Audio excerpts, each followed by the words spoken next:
mkubwa wa Wizara ya Afya wa kaunti alipokuja, aliweza kusema kwamba shule imefungwa kwa sababu vyoo vimejaa, vinamwaga maji, siwe jinajaa kwa uwanja. Madarasa zina maji ndani yake, zingine hazijakorogewa.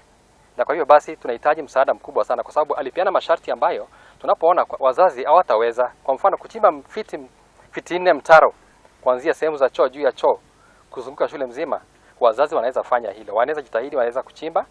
Licha ya kwamba hatuna wataalamu ambao wanaweza kusaidia tunapochimba mitaro ili maji yanaweza kudrain vizuri, na mitaro hiyo pia iweze kuzimbwa ili watoto wasiweze kuingia ndani na waweze kuangamia. Pia jambo la pili ni kuweza kuweka simiti kwenye madarasa ambayo hajaweza kusementiwa.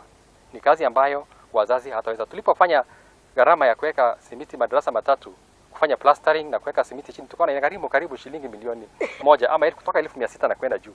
Na wazazi kwa hakika hawataweza kugharamia mambo hayo.